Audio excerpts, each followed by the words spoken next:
Hi, hello everybody. This is Elvira Kalmár, and we're doing this video for HR Fest in our series to talk about how to stay adaptive in these very changing times, and at the same time, how to know not to burn ourselves out completely. We've been going through different topics, and this is somehow the last in the series, and our topic is the power of recognition. And my guest today is Meier from Switzerland. Hi, Daniel. Hello, Elvira. Nice to meet you. And hello to everybody. Hey, and it's super nice that you have some time to talk with me about this topic, because you need to know there is a special reason why I have chosen you to talk about this. I mean, in my studies, of course, I learned a lot about the power of positive feedback and positive psychology. And we all knew that, how it works. But for me, it was really the first time when I've met face to face with kind of the effect and also the experience of how is it when somebody is only recognizing what you are doing right, was in my coaching training, which was done by Solutionsurfers. And I thought this is something that I've been using ever since, not just in the training environment, but anyway, everywhere else as well. And I see how it works, and I love it, being also part of it when it happens, how the energy is changing and how it's infectious. And yet still there is so much assumptions or doubts about it around, that talking just about what is good and what is right and recognizing it is too wishy-washy, softy thingy. And I thought I really would like to ask you, where is your braveness coming from? That I know that you are only using this while you are teaching people actually a profession to become a coach or a team coach. So how do you use it? And yeah, where is the braveness coming for that? Yeah, you're right. It's not that easy as it sounds. And first, thank you very much that we have this chat with each other. And yes, since a little bit more than 20 years, I guess, we are offering coach training programs. And you have to know, we weren't this brave in the beginning, but we were talking a lot when we started our first courses about the topic that we want to bring our way of training together with what we train. So we really wanted to walk the talk. And what you do in the coaching, in coaching sessions, in the solution focused model, you're not criticizing kind of your coachee. You're going on a journey with him or her and trying to figure out what already works. So we're trying to create an environment, a frame in which also the client can get better access to his or her resources and talents and strengths. So when we started to run our courses, we thought, hey, and if we take this serious, then we should run our courses exactly like that.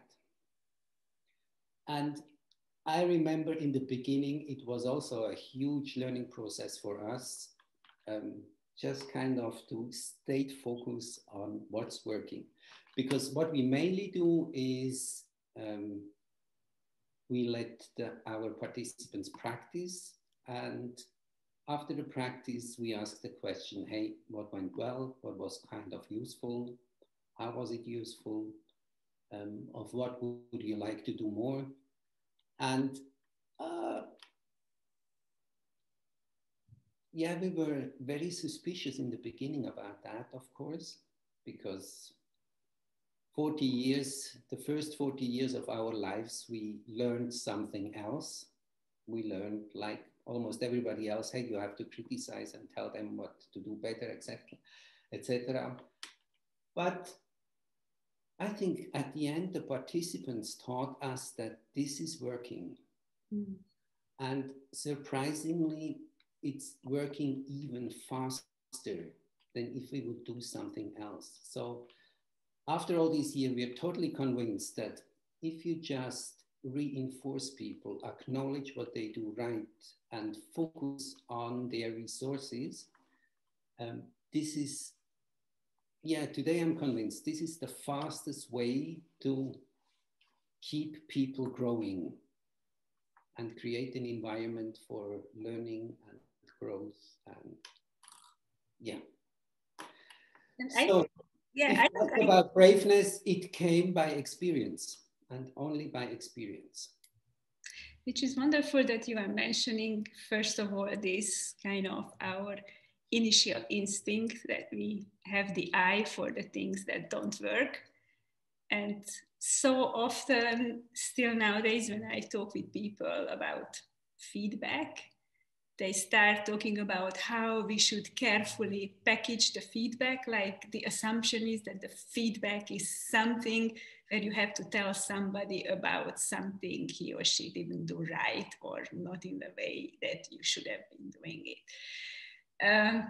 So that is that one assumption to jump across. And the other thing what you're mentioning is this really fast development of, I assume in your coach trainings also, which I really experienced as a leader while I was working at Magyar Telekom with my own team.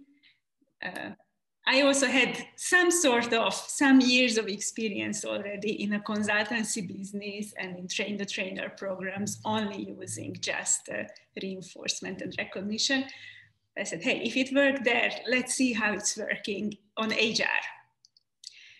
And having a team with kind of on a very low motivation level and not actually sure what we are going to do and how we are going to do it, once we figured out, and I started using just recognizing, just reinforcing every little effort they did into that direction, every behavior, I really could see that the energy level changes of people and also their motivation to grow and get even bigger.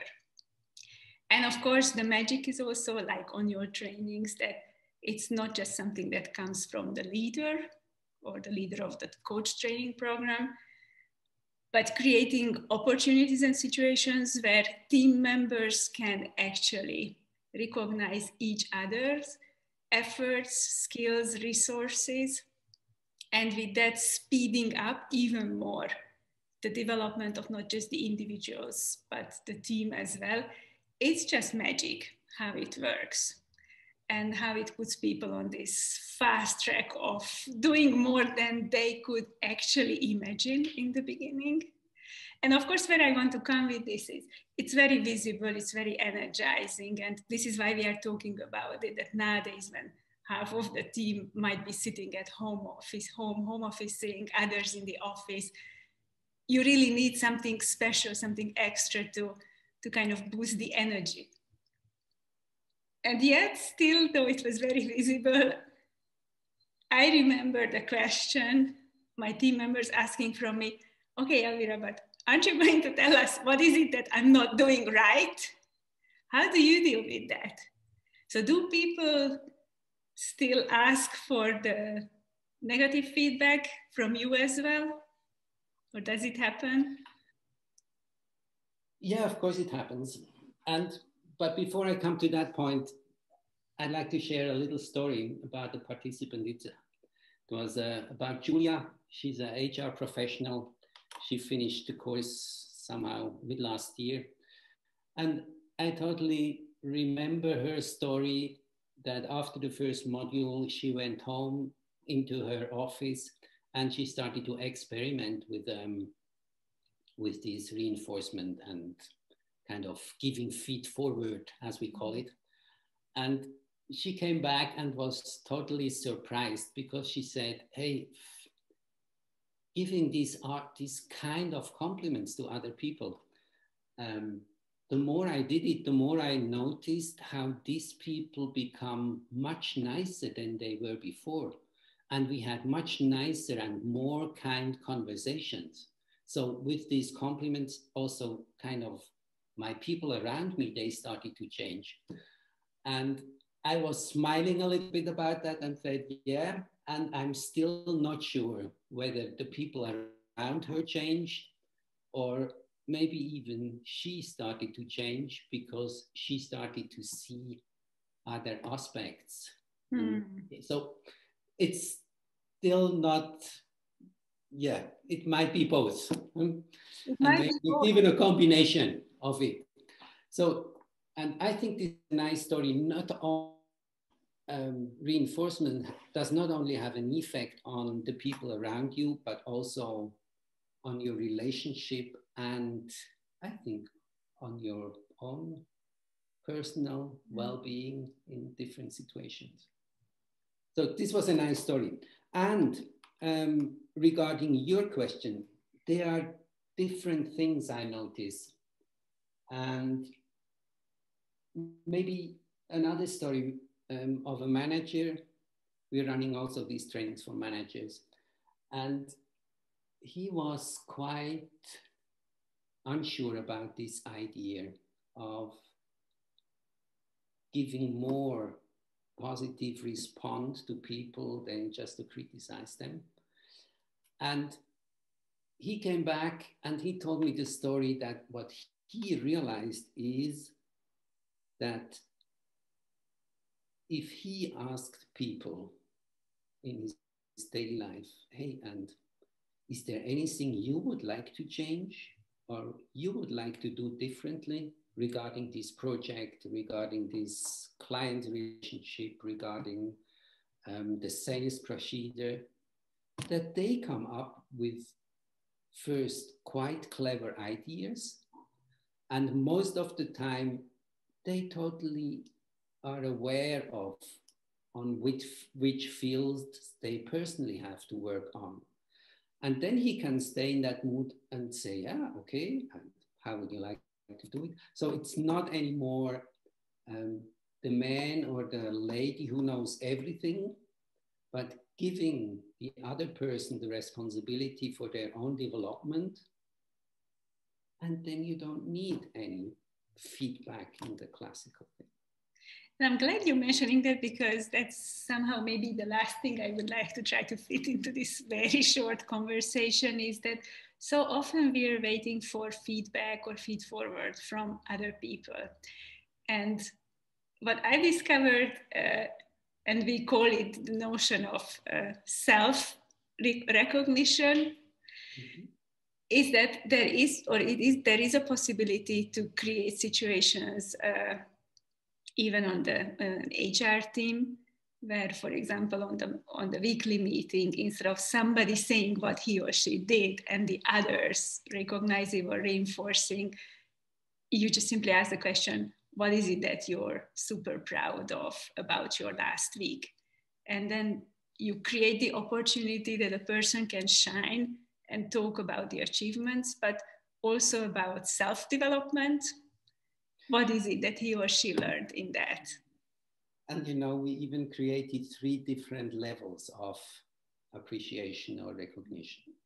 The first one is, and it has some effect, but it goes away very quickly, is this, oh, this was super, hey, thumbs up, say, what, good job, what we kind of do all the time.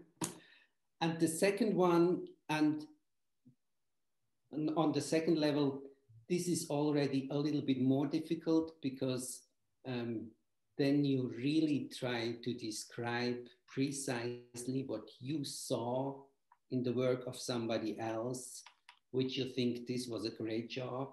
So I was very impressed by how elegantly you led this interview with this. So this is, and the third level, this is kind of the queen's level, let's call it like that. And this is if you create an environment in which somebody can start to self-recognition, so give compliments to yourself. And this is normally the level which has the most impact to a person. Wonderful, because now you even kind of stepped up the game also, and our time is up. So this is how we can round up our very short video, that if you remembered, even the masters struggled in the beginning and they experimented with it. So maybe our last thought to our colleagues on HR is that just start experimenting with it, because if nothing else, it might actually change the glasses you are wearing and you start to see the world differently. But if it goes even further, you will see how the energy level and the way things are improving is also going to change. So Daniel, thank you very, very much for this. Thank you very much. To your practice. And see you. Thank you very much, and see you another time then. Thank you. Bye-bye. Bye.